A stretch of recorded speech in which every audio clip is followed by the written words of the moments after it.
And Rashmi Ranjan, you just say this is KLF and all that, and then mention me, then I'll start. Okay. Thank you. Yes. Namaste, namaste, ma'am, and all of you. This is first edition of our KLF Bhava Samvad. Jayshree ma'am will coordinate and moderate the session.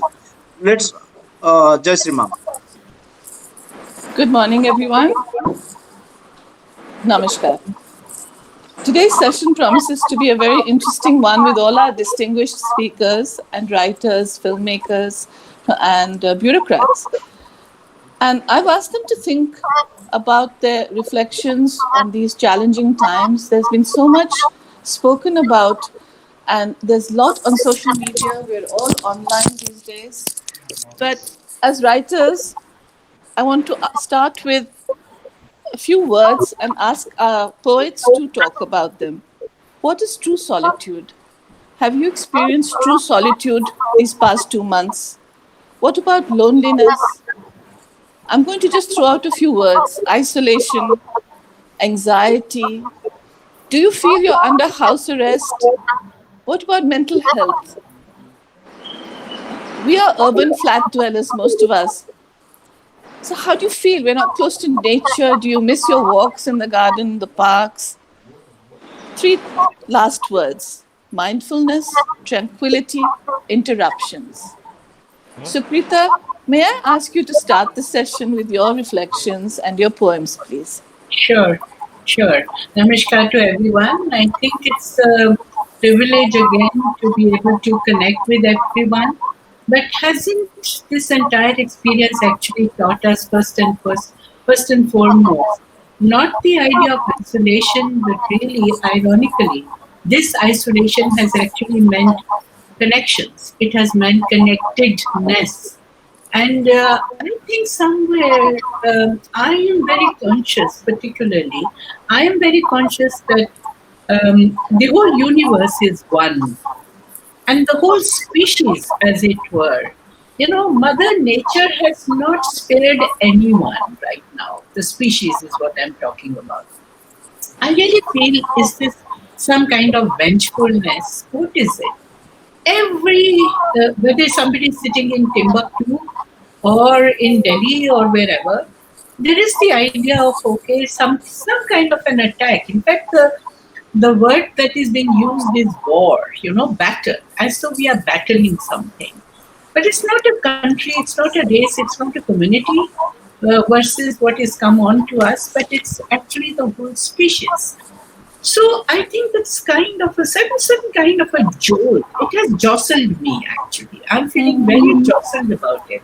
Yeah. And so I was thinking as to how, this entire whole concept that there is a kind of a proximity to the end, the proximity to death, as it were, And we know what happened in the world wars and how at that time we read about it. We know that huge movements in the West, in particular, existentialism and this whole intensity of life because of the proximity of death, When death is close by, and if you feel that it's going to come anytime, that's when you realize also the value of life. But the value of life had not been realized by us in the way that it should have been. So nature is today telling us, giving us messages. I hope these messages stay with us. I hope that we are able to really see that we are all connected. And the whole concept of home, for instance. I remember years ago when I was working with the homeless people, and I was kind of very confused as to this whole notion of home and homelessness. And I wrote a whole series of poems at that time, little poems. And I'd like to start with that. The concept of basically homelessness, as it were. Yeah. And I would like to start with this one. These are small snippets, actually, and I'll read two, 3 of these before I talk about anything else. These I call poems that came out of the experience with the homeless, and I call it We the Homeless. Not scared of living homeless. The sick man there lay terrified of dying without a home. Now, this is something that we are seeing all the time now. Absolutely. Even if we're saying we are isolated and we are sitting in our rooms and the privileged class is enjoying and, in fact, sharing recipes and cooking and all of that is going on, it's like a born homie in a way. But the greater the stress on that, the greater the guilt that we feel. And so I want to move on from that to the middle class guilt that is aroused, and I sort of captured it at that time, I think, in some sense. And I said that the rickshaw puller, the one with the gaping wound on his calf, no, no need to go to the doctor. This happens so many times, Madam Ji, and Allah heals it very fast. And with feline alacrity, my hand moved to cover my bandaged finger, marking my faithlessness. So I'm feeling deeply. I mean, I'm feeling that now. And this little poem had come years ago when I was dealing with this. So it's very strange, but I think the divide between the haves and haves not, and the whole question of faith, the way it comes up. I mean, this divide is so sharp. We are actually on the razor's edge. In the times when Corona has connected us, we realize that the divisions and the binaries that we have been creating, they need to collapse. And we need to attend to this entire phenomenon. I would suggest that you, Jayshree, just raise Yes. your hand, when you feel that I'm overdoing with my poetry. But I would like to read one more before One you more, raise your please. hand. No, Yeah. I would like to hear one more, please. Yes. So this is, something that was happening to me when I visited the glass house a few months ago, very close to the river Ganga. And I developed a kind of a mode of dialoguing with Ganga, as it were. Poem after poem, I was doing that. And months later, too, I'm still doing that. Little poems that are coming out as in the form of a dialogue. And these dialogues are basically capturing the making of history, as it were, somewhere. Mm-hmm. So this is a small one. With the inner eye you lent me, O Ganga, I saw Jesus with a stethoscope, carrying the sick and the old across your turbulent chest. Your waters stilled, ghosts rose from your depths to dance on your glassy surface, O Ganga, leaving no footprints for others to follow. O Ganga, say, will he reach your shore across and leave us behind? Beautiful. Thank you, Sukrita. We'll come back after the others have spoken. Thank you. May I ask Satya Narayan Mohanty now to join us, please, Okay. with his words? Thank you, Jayshree. Can you see me? Yeah. Yeah. Okay. Good. I'm a new babe on the block because I've never been in the poetry reading this thing. I came out with my book, Dancing on the Ace. Dholi publication published it. And going back to the thoughts during this time, I basically think that three thoughts uh, are very strong. Number one is I feel just like Madam Sripita Paul said, when there is a death awareness, you also feel like giving meaning to your life. But contrary to that, I find there is more of fear and paranoia. And then what happens is because of fear and paranoia, it leads to another thing that the way the information flow gets blocked and there is no data coming. Since I'm a columnist, I'm worried about that. And we have willingly surrendered our freedom and this thing, etc.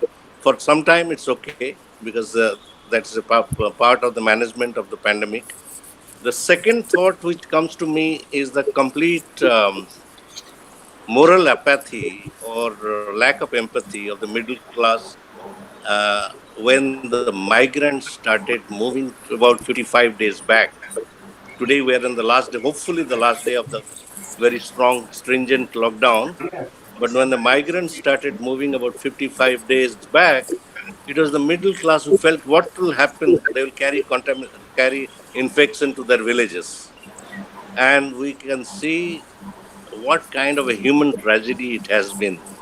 So the self-absorption and the middle-class apathy, this is something which worries me. And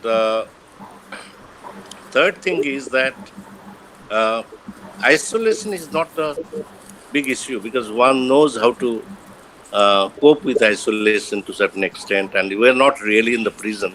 We are allowed some movements. But what worries me is that we just uh, our way of connecting with others has become so completely different that when the normalcy returns, I hope we get back to the normal. And so these are the three thoughts I have with regard to this, because essentially this 55 days has also seen some kind of metamorphosis in our lifestyle, in our this thing, etc. And I hope that we will not accept it as the new normal for a long time to come. Right. That being the case, I'll read out a couple of poems. Um, One is Epidemic. Uh,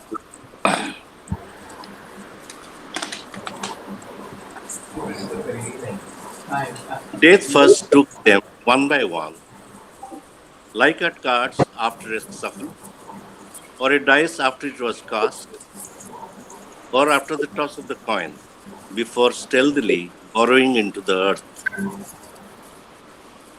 Its sprayed was a tormenting fire, red-eyed, unforgiving, its tongue flickering. The dead were the lifeless insects, clumsily gathered, a map of wretchedness stretched out, punctuated by disconsolate hope. Flashing lights of ambulance and police cars desperately colonized the street. Homes became dark echo chambers, tenancy in question, but death not in retreat. A book no one could read. Its life by the night. So this is a poem called Epidemics. And with regard to um, isolation and the new normal that I was talking about, I wrote a poem called Lockdown Blues. And let me read that. Handshakes, a picture, sepia tints ancient memory. Doors shut out like curfew order. No dizzying soirees anymore. Conversation replaced by Zoom calls, spoken through fresh cloth masks. WhatsApp messages typed with sanitized fingers. FaceTime, unafraid of mismatch between crumpled pants and starchy shirts. Words still tumble out, as in fancy seminars, with urgency of home runs, effluence of the long lost heady talks. We are just touching bases and connecting the dots. Great. Uh, Thank you, Satya. Thank Thank, you, thank you. thank you very much. We'll come back after the others have spoken. Okay. And may I ask Meeta Sengupta now to join us with her poems? Thank you. Thank you so much. What beautiful questions, what beautiful verses. I'm already enchanted and in a different place. And maybe that is what we need right now. Where we are in a place where we are in need of some solace. For me, my everyday life doesn't change. I have been working from home for 10 years. And yet, There is this anxiety, there is this impending doom, as it were.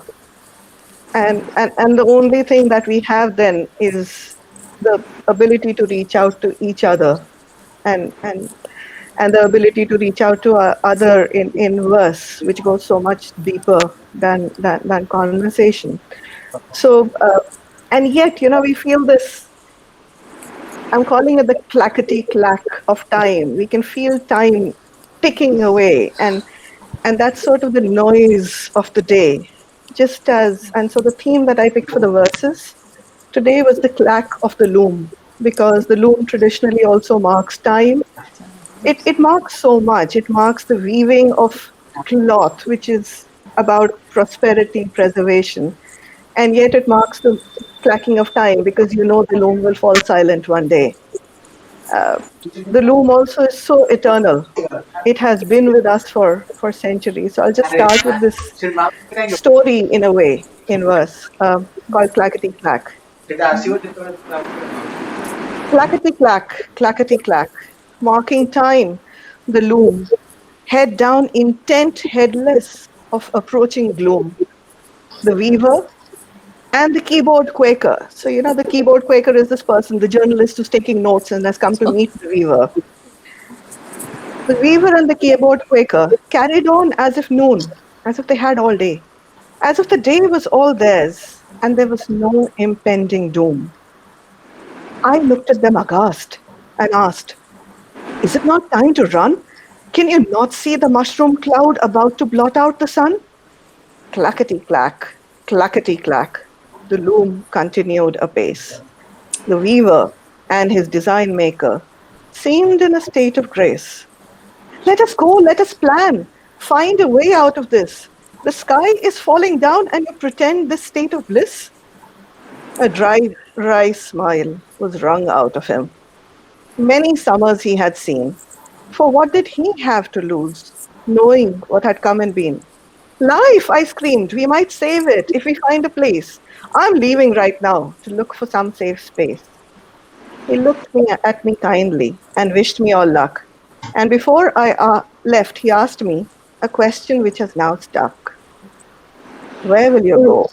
he asked me, as he gently wrapped up a parcel of food and cloth. Both he had wrought with his own hands in his land, sure and slow, and that's when I saw my fears so real had no place left to go. Good. That's really wonderful. And that sort of, when I sent it to a couple of people to say, I'd written this a long time ago, and everybody says, that's exactly it. We have to continue. We have to go on. But then I look at the migrants, and this is the second verse that I wanted to share with all of you. This is also new. It came from another place, another time. This time, and again, it was called clacks, coincidentally. But this time, the clack is now for the voice, the unheard voice, because the loom again goes clackety clack. Many of us have a voice. We keep on clacking on, but we're not necessarily always heard. So here it Yes. comes. And just as Sukrita ma'am had said, it is our guilt. We've held it for so long. But what next? Where is it heard? What happens to it? So here it comes, clacks. "Are you heard?" cried the voice from the pulpit to the dais. It called out to my well-behaved silence. It sent out a challenge. "Are you heard beyond this abyss that takes us all?" The echo, for every voice has an echo. The echo was taken by the depths, unheeded by those who knew not its call. But a voice, it never dies. A voice, it survives, for it knows the rise after the fall. So it came to be, heard amongst those who flee the chaos and the slavery of the mind. In order, there is no room. It travels as it must through the cracks, insidious, rebellious, harvesting threads hidden that come unbidden. The voice is the loom as it clacks. Wonderful. Thank you so much. And there's so much to think about, but we'll discuss after all the poets have read their work. Thank you. Right. So, Barnali, may we have your words now, please? Mhm. Thank you. This is really a unique initiative, and thanks, Jayshree, for including me with such wonderful voices. And I was not home when it was the arc was going up. Now we talk of flattening the curve. The curve was, as you know, I was traveling. So it's, I think, on the journey back home, which was much before lockdown, I can assure you, I was thinking of self quarantine and the little things that we take for granted. So what it has done for what I like to contemplate on is the little details that we take for granted. And I will read a poem which is called That Headstand. And you'll see that how I have learned to, it's very important for us right now to notice when we are happy, that what is making us happy. Right when we speak of the migrants, when I get an SMS about how are you, it's wonderful that, that friend has the back. But I land up saying I'm that guilt which you pointed out. I have food on my plate, there's a roof on my head, there's water, and there's internet, and we are together. You know, it's isolating, and yet we are together. So the first one uh, is called the headstand. I feared the momentary till I met a rainbow. A walk by the edge, rainy with illusions, some coffee, sunshine with bagel. After that day, dunked in reality of fascination, with just another headstand, a horizon unfurled a valley and made that rainbow smile. So it was a headstand which you do at a valley, and you don't even do it properly, and you bring that home. So I'm looking at memories. We are all, if you see, whether it's the family WhatsApp groups or it's friends, वो दिन बड़े अच्छे थे, taken in photographs. I'm so glad we have held that. That's all history. And personal is political. So that has been that. But what on from this hopeful note that we are probably recalibrating how we are seeing the world. Dear colleague's father passed away, not because of the current avatar of death that we have around. He was an aged person and he passed away in a multi facility hospital with nobody around. So I think deaths have been particularly, they've always been solitary, but it is very lonely right now.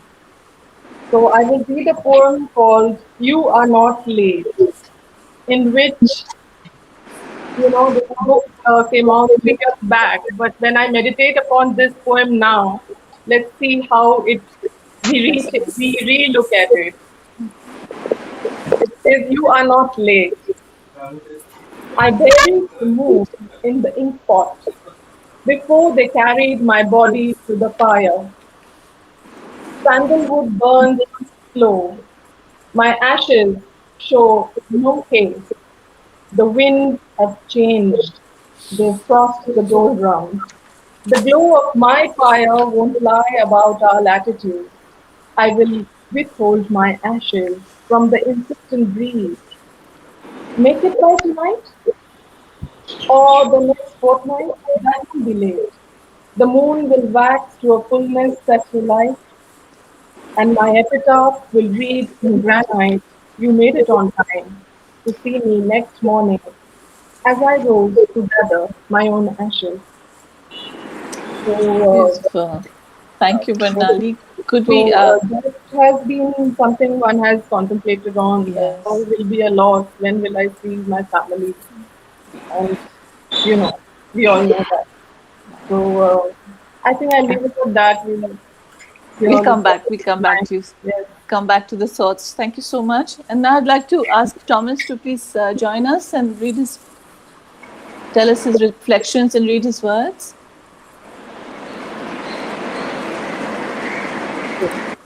Thomas? Microphone.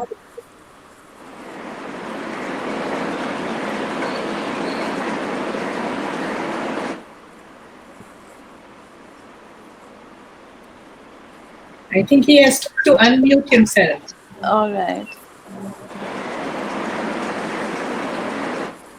So while we're waiting, maybe I can just read a short poem. All right, Thomas, I'll just read one that I'd like you to. The bottom right icon. Yeah. Can Sitanshu help him? Yeah, Thomas sir, can you unmute your mic, please? In the left hand side, you have a red button.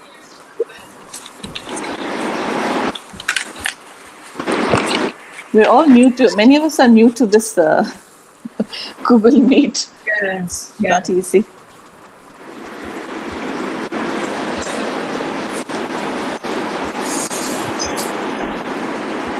Maybe Jayshree, you should take over. So Thomas, let me just read one short poem in the meanwhile, and when you're ready, then I'll hand it over to you. This is part of a poem because the poem is too long, and it's dealing with what I've been feeling now and not 2 months ago. Urban city dwellers in confined space, hark, love will find a way. If not, isolation will. No sense of tranquility at these interruptions. Fearful of our mindfulness, we rally forth, armed with good intentions. Hide the hollowness in the pit of the stomach. Revere quiet solitude to reflect, to listen, to relearn. Solitude, an invisible shield. All is not unwell in these pandemic times. Behold, blue sunny skies, birds that trill merrily. The horizon is clear, and each of us has learned anew, by force of circumstance, intimate interaction. He for she, and she for he. We for family, and care for elders. Support for helpers, the underprivileged. Care for the environment. Joy abides around the corner. To disperse when the air is pure, when our thoughts are kind, our actions nobler. We will heal. We will heal. So, hi Thomas, I can see you now. Hi. Right? You see, these are little things, but I was trying to switch on the mic icon, but it was not coming through. Now it's thank you, Jayshree. Thank you all for putting up with me. Not at Good all. morning to you all. Good morning to you all. To listening to you. First thing, when we talk about the lockdown, you see, I was a little selfish and I was excited in a surreptitious manner. The first thought that came to my mind was that I could complete many of my unfinished writing and translation projects. But as the lockdown wore on into phase after phase, and I kept reading up the news updates, like the sweeping spread of the COVID-19, claiming thousands in the pockets of the poor, like in Dharavi and Jugi, and the plight of the poor, the thousands of migrant workers trudging hundreds of kilometers to their homes, many dying of exhaustion on the way and in shocking accidents. All my creative excitement died down like mushrooms that sprouted in the first rains. The only thing we writers could do was meeting others online, taking part in virtual poetry readings, which I have already done with Indian Novels Collective and Poetry Live with Ashwini Kumar had organized. Something like that. How long are we going to be socially distanced? When are we birds of the same feather going to flock together in literary festivals, poetry readings, story readings? What is the future of any kind of human gatherings? Science Academy is also conducting poetry readings, webinars and all that. But the actual meet and share kind of thing that we are used to till now, what is going to happen to that? These questions that hurt. We may be very well be prepared for the long haul. As the WHO has put out, There may not be any vaccine possible because of the mutating nature of the novel coronavirus. The chances are that this virus has already turned endemic, like the HIV virus, which is incurable, they say. But wearing a mask, keeping a distance of 2 meters from others, etc., may become a permanent feature of the future. The world as we know now will certainly change. The normal activities that we engage in, like going for a walk, going for a film in a theater, watching a dance performance or music program in a public venue, going into a shopping mall, all this may come to a sort of permanent halt. Writers like us have to learn to lead a hermetic existence, reading and writing. So this is a grim view. I don't know what else is possible, being realistic, because I'm stuck here for the last in Delhi for the last 2 months. My daughter is here. My wife is in Kochi. You see, I had booked a ticket on the 21st of March, which I had to cancel for fear of contagion abroad. So even now, if I am going to get a flight, say when the lockdown is partially lifted and all the flights resume, see, I'm 68 years old. So anyone who is above 60, it's really risky to be traveling about a plane nowadays. Yes. Because the chances of catching the virus inside the plane is about 50 times more than any other mode of transport. So this is the thing. So Families. that's the interesting thing, isn't it, Thomas and Jayshree, that risk is difficult to write verse about. Yeah, this is the kind But of Thomas, before we start a discussion, I want to hear a poem, please. Yeah. One poem, and then we'll start a discussion. Yeah, but let me just finish this. Sure. So what I feel is that we are all, families don't understand, but these are all mostly middle class woes. Middle class woes we are harping on. This is what makes me a little guilty, also. So, but I'll read. I've not been able to write a poem. I've come halfway, then I was, I could not proceed with the kind of feeling I'm in. So what I'll read out are old ones, but relevant ones. I'll literally, yeah.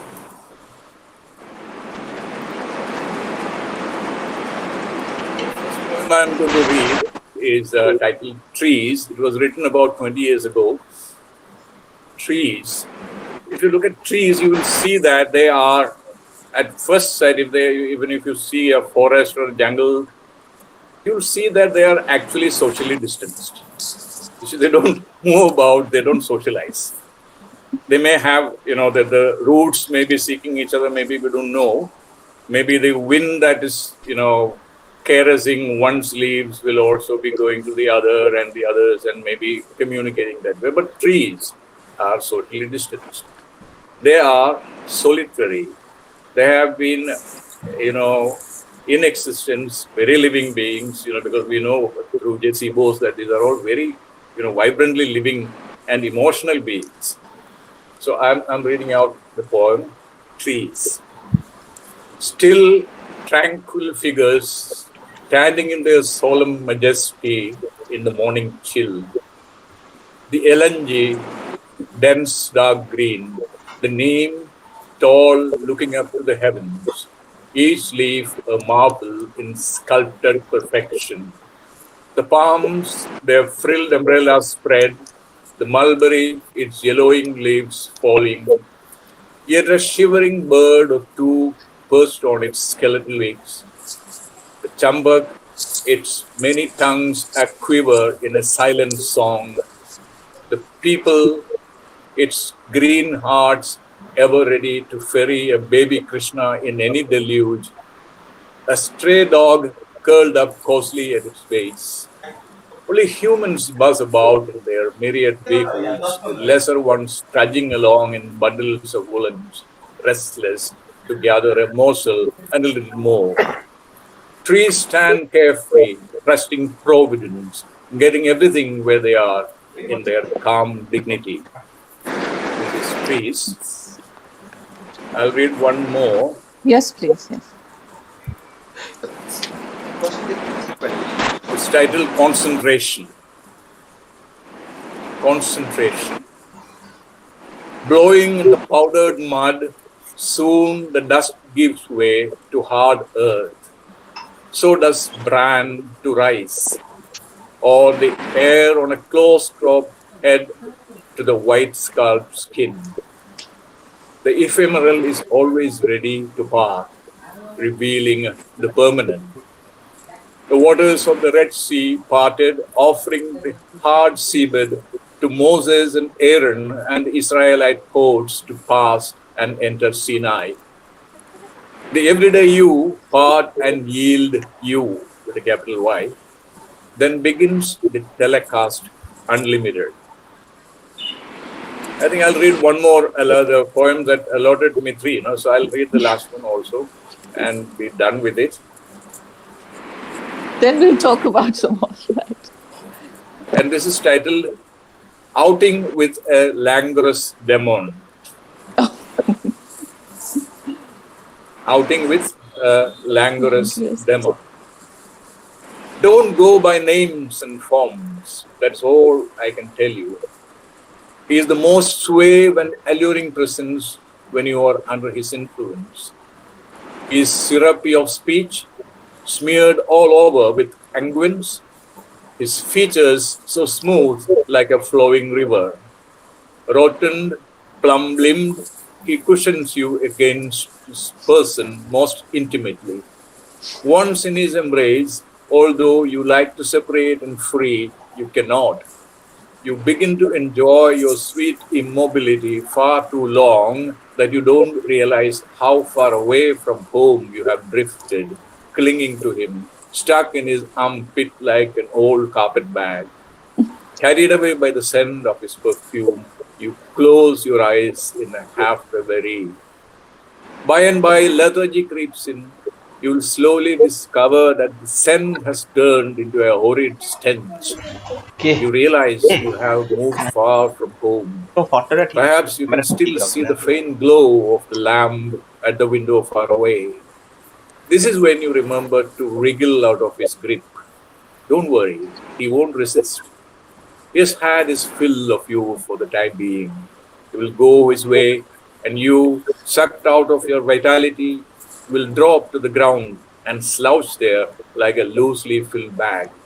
It is for you now to slowly inhale and inflate yourself to your original size, trudge your way back home after this languorous excursion. Thank you. Thank you so much, Thomas. Before we ask viewers to send in some questions, I would ask the poets to please talk to each other. Do I carry on with my musings? Would you like to start, Hello? or would there be questions? Thomas, can you hear me? Jayshree? Yes. We'd like the poets I can hear you. We'd like the poets to talk to each other. Any questions? Hello? Hello? Yes, we are asking the poets to talk. If they have questions, they're going to ask one another. So, could we start with Sukrita, please? Would you have any questions? No, not really a question, but I think question to all of us. The luxury of writing, as it were. I'm also wondering whether even writing is a certain kind of indulgence. Is it? I don't know. I'm very conflicted about it. I just can't help writing. So I am writing. But then again, that feeling comes to me again and again, the whole idea of how, words need to cancel themselves out somewhere. I think we need to move towards a silence. Silence that can be created maybe by words at times, the silence between words, silence between lines. Yes. And that takes me and I'll just finish with it. The whole idea of self-reflexivity. It's time that we dip down into ourselves to reflect on the entire whole question of where are we going and where are we from? Basic questions which Socrates and Kalidas and all of us were dealing with. But I think, unfortunately, the noise that particularly words have started creating, Yes. the noise is കേൾക്കുന്നില്ല. Right. particularly because we are reciting more, we are reading more. I think we need to swallow it all back into ourselves. I think we need Yes. to reflect. I think we need Yes. to drown into silence. ഞാൻ Let പറഞ്ഞത് മുഴുവൻ get കേട്ടോന്ന് all of എനിക്കറിയാം. that. ഒന്നും അവർ പറയുന്നത് കേൾക്കാൻ പറ്റും. So Right. it's just sharing of that anxiety more than a question. No, it's very, very well said, Sukrita, and raises a lot of Shifting from thoughts more to too. more. So, Satya, what have you, what would you like to Uh, say after listening to all the poems and the words here today? Satya? you see, like I'm there. Yeah. Right. Every person sees through his own prism Mm-hmm. a particular thing happening. And the beauty of it is that the human beings only feel fulfilled when they connect and when they learn from each other. And I think this is a special art the human beings have, which this 55 days lockdown probably gave us that, rekindled that feeling that, look, we have lost something on the way. And that is precisely why, with the different varieties of poems being read, it still resonates, it still connects, and it still reflects the time. Right. Uh, Yeah. that's what I wanted to tell. Thank you. And I'd like to come back to Thomas now. Thomas, are you there, Thomas? Sitanshu, I think we've lost Thomas again. Uh, No. Okay, well, let me come to no, sir Meeta. is here. He has to unmute his mic only. Can you call him on the telephone so he doesn't, he would, instead of Sure, sure, here on the sure. session, please? Meeta? Hello.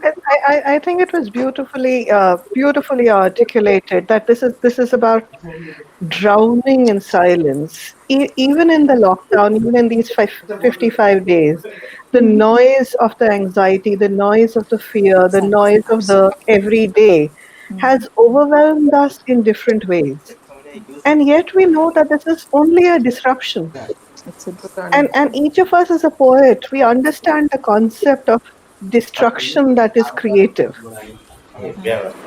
So maybe we as poets haven't pushed ourselves to the extent of or to the depths that we know that we can achieve, and the realization or the next emotion that we know that we must release. We haven't reached there yet because we have only we're allowed still the searching. disruption to get to us. We have not allowed, in a way, ourselves to be destroyed into that silence that will create again. In moments, we have found that reality. In small moments, we have touched that. And maybe it is not a time for complete silence of Silence. words, as you said, Sukrita, but that silence where we recreate the word. And reflect and relearn because there's so And much we don't know, right, Meeta? and, and then yeah, and as Satyaji had said, there is this new way that where we have got lost along the way. The poem about the tree. Maybe it is ours as poets to find that word or those words that shine that light. Right. Lovely. Well said. Is Thomas back? Uh, Thomas? No? he'll be back in a while, ma'am. He'll be back in a while. All right. So, Barnali, Yeah, would you? how interesting to listen to this whole phrase of drowning in silence and peace. So I think largely what I miss is the power of this phrase "this too shall pass" has changed for me. I have people, there are crew members, family members. I am mid road somewhere. I am unable to say this too shall pass in a convincing way because it shall pass and we will move on to the other side, but the things won't be the same again. No. Absolutely. So, how we deal with that is extremely important. I use the word deal because I think there are two words, cope and deal. Cope is still a reaction to a negative thing that, okay, आज की भाजी हो गई, that's it. We have become unserved. So it's as basic. So dealing with it turns its second phase. So I personally think many of us went through three stages. Denial being first. Oh, come on. Like Right. it's there, it will go, and look at what's doing it. No, the numbers are there, and it's a panic around the world. So denial is phase two super. Completely understand where Sukrita once said that what am I doing? It's too lavish. It's so curious. There in the right way. When people are sick roti kapsa makan not being the basic thing now. So from denial to super, all of them were getting things into perspective. And from a good mood, I would say to seeing the whole world around you, dealing with it. A little thing is when it's first writing Yeah. and we are getting to the purest sense to our diet, the usual diet. We are not thinking who will read this, where will it go. We are writing, we are trapped in that noise of anxiety as Meeta pointed out. So I think time is right for new kind of language, and I just that the barrier has grown harsher. Get oral, and get some real, change happening as it pointed out. Okay. If the world at large needs to show its largesse. Thank you. Okay, Barnali. Thank you. Thank you. Is Thomas back? Yeah, Thomas. I don't know whether when in between I went mute. I don't know whether you could hear me. Can you assure me that everything was okay? We can hear you now. Yeah, but And earlier when I was reading, was it okay? Yes, we saw. We heard your poems. Yeah. Absolutely. Please tell us now what you have some thoughts. Yeah, To wind up this I thought program. I'll share part of the editorial that I wrote later, for this March April issue, which has not come out, which is relevant thoughts. They kind of thing. I'll read that out to you. You see, March April 2020 will be remembered mainly for one thing: the imposing of COVID-19 lockdown of the country that's being extended further. This year, spring, from the third week of March till the end of April, was so enticing and endearing in Delhi. The insistent, engaging call of the cuckoo reverberated almost the entire day. Trees and bushes turned colorful overnight with freshly blooming flowers. The gentle sun rays induced in me a yearning to be outdoors as long as possible. But alas, this was a time when everyone was forcibly confined to their homes. What the Delhi Walla lost this spring and is still losing are the gentle breeze, luminous white vistas, joyous chirpings of a variety of birds that were all absent all these years, a chance to take a walk in the park. All these are but slight compared to what else is negated owing to the lockdown. What one gains so far is one's chance to live on. This kind of regulated, regimented living, so to preserve one's life, comes what one needs. Yes, the lockdown's incarceration is to save human lives. All else is of lesser importance. There were other gains too. Delhi skies turned blue like never before.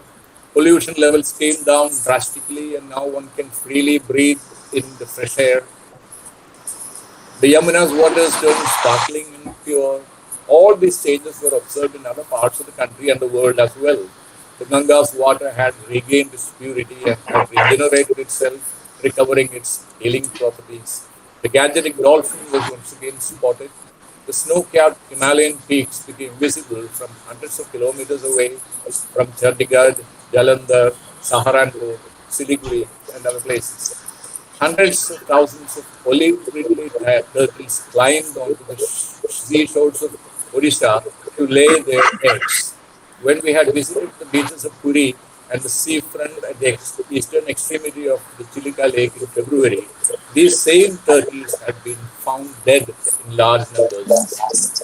Wild animals like elephants, deer, leopards, and rhinos, and Birds like peacocks came out to open roads in towns and cities without any fear of human encounter.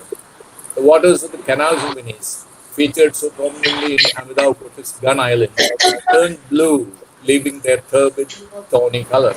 Dolphins had reappeared there. The same phenomenon was repeated in water bodies all across the world. Some of you would be wondering what a preposterously narrow, subjective statement I am making from a position of privilege and protection. Here I have to point out that mine is but an individual strand of thought reflecting the scenario. The whole truth is many faceted.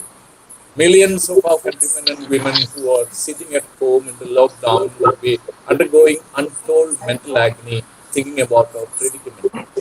Many would have stopped reading news updates on the pandemic because each day it is becoming more and more depressing. The thought that thousands of our health workers, doctors, nurses, paramedics, caregivers, sanitary workers, security personnel, and all those who have to come in contact with positive cases are risking and losing their lives, while I am concerned merely to keep my hands sanitized and put my face mask in place മുനിയെ during ticket odd occasions പത്ത് when I minute go out to get provisions is also oppressing my mind in an untold way.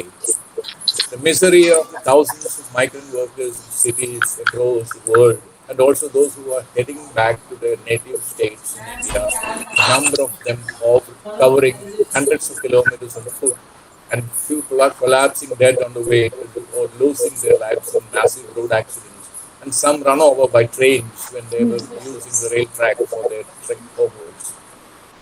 The poor who have missed out on the relief package, thousands of small-time businesses forced to shut down, the severe shrinkage of the economy owing to the shutting of businesses, industries, and offices. These are also current realities we face. And We Thomas, may I'm think sorry. that, yeah, Sorry, I that is have fine. to Yeah, interrupt. Yeah, No, I'd love to hear this, but we'd like the viewers to ask a few questions. yeah, Is please do. that all right? Thank you, Yeah, sir. that's fine. Yeah. Thank you. Sitanshu, are any viewers who want to ask questions? No questions as such. However, we got lots of praises for all of our panelists. There's From too much of an echo now. Can't hear. Sorry. Thomas, Can't hear. mute your mic once, please. There is some problem with audio. All right. And already we've taken a dear lot of time, so perhaps we can do this another time. It's been wonderful having all these poets and wonderful writers with their reflections and their poems, and they've given us a lot to think about. So thank you all, and namaskar. All right, Viewers. Thank you. Thank you. Thank you, Sukrita. Sukrita, you have been there. Yes. I saw you. Yes. we're all